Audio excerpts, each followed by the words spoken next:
سوال یہ ہے کہ مذاکرات جو ہیں وہ پس پردہ بھی ہو رہے ہیں یا مذاکرات صرف مذاکراتی کمیٹی کے درمیان ہو رہے ہیں؟ مثلا جہاں ایاز صادق صاحب رائفری کے طور پر بیٹھتے ہیں یا امپائر کی صورت میں بیٹھتے ہیں اور مذاکراتی کمیٹی کو، اپوزیشن اور حکومتی کمیٹی دونوں کو موڈریٹ کرتے ہیں ایز اے موڈریٹر، اور ان کی ڈپلومیسی سے بات آگے بڑھتی ہے. کیا یہی مذاکرات ہیں یا کہیں اور بھی مذاکرات ہو رہے ہیں؟ پس پردہ بھی کچھ سرگوشیاں ہو رہی ہیں اور اندھیرے میں بھی بہت ساری ایسی روشنی کی کرنیں ہیں جو شاید ہمارے ویورز تک نہیں پہنچتی، شاید ہم تک نہیں پہنچتی، شاید کسی تک نہیں پہنچتی. مذاکرات کا آپ کیا دیکھ رہے ہیں؟ اور آج جیسا کہ عمر ایوب صاحب اپوزیشن لیڈر بھی بتا رہے تھے کہ کچھ ریٹن میں بھی آپ کے پاس ڈیمانڈز ہیں، تو کوئی ایڈ بھی کی ہیں یا وہی جو پریس ریلیز لاسٹ ٹائم پڑھی گئی تھی، عرفان صدیقی صاحب نے ایک پریس ریلیز پڑھ کے سنائی تھی، اسی طرح کا پریسر ہے یا کچھ اس میں کوئی چینج بھی ہے ڈیمانڈز میں؟ نہیں، بس ڈیمانڈ وہی ہے جو ہم نے یہ کہا تھا کہ ایک انڈیپینڈنٹ کمیشن ہو جو سپریم کورٹ کی چیف جسٹس یا سینئر ترین ججز کے تحت ہو، اور ہم نے اس میں یہ بھی رکھا ہے کہ میوچول انڈرسٹینڈنگ سے جو ہے نا اس پہ ہمارا اتفاق ہو. تو ہم نے وہی مطالبات رکھے جو ہمارے پہلے مطالبات تھے کہ جو ہمارے جتنے پرزنرز ہیں انکلوڈنگ جو ہے نا عمران خان اور اس کی رہائی، اور جو کمیشن ہے اس کی نوٹیفیکیشن. اچھا، کوئی پس پردہ مذاکرات کا سلسلہ بھی سر جاری ہے یا آپ سمجھتے ہیں کہ یہ جو کمیٹیاں مذاکرات کر رہی ہیں بس یہی حرف آخر ہے اور کسی جگہ پہ کسی کونے خدرے میں کسی خفیہ مقام پہ کوئی کسی کے ساتھ کوئی بات نہیں کر رہا؟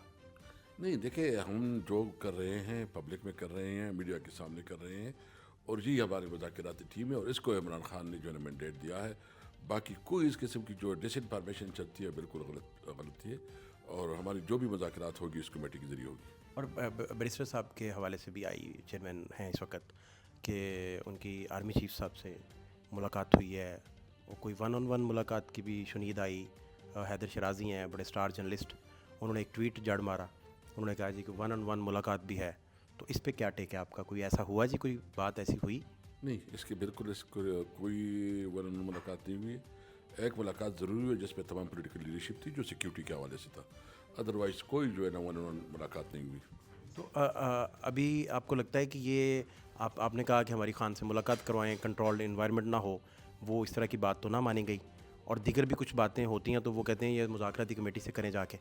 تو کیا ہرڈلز آپ کو فیس کرنا پڑ رہی ہیں یا آپ کو لگتا ہے کہ آہستہ آہستہ آپ کے رستے کے جتنے کانٹے ہیں اس کو سمیٹنے کا بندوبست ہو رہا ہے آہستہ آہستہ؟ دیکھیں، سب سے پہلے جو حکومت کی ذمہ داری ہوتی ہے کہ وہ معاملات آگے بڑھائے، حکومت کے اوپر زیادہ ذمہ داری آتی ہے. جو حکومت جو ہے نا، ہم تو بہت کھلے دل کے ساتھ اور سنسیئرٹی کے ساتھ بیٹھے ہیں، اور ہم چاہتے ہیں کہ کوئی طریقہ کرے کہ یہ ملک جو ہے نا اس پولیٹیکل انسرٹنٹی سے اور یہ جو سیاسی جو بہت زیادہ جو پولرائزیشن ہے اس سے نکل جائے. تو ہم اپنا رول پلے کر رہے ہیں، ہمارے لیڈر عمران خان نے بھی رول پلے کیا ہے. ابھی حکومت کی ذمہ داری ہے کہ وہ کتنا سنجیدگی سے لیتے ہیں کہ ملک کو آگے بڑھانے کے لیے پاکستان کی خاطر وہ کیا اقدامات کرتے ہیں. آپ کی عمران خان صاحب سے لاسٹ ملاقات کب ہوئی جی؟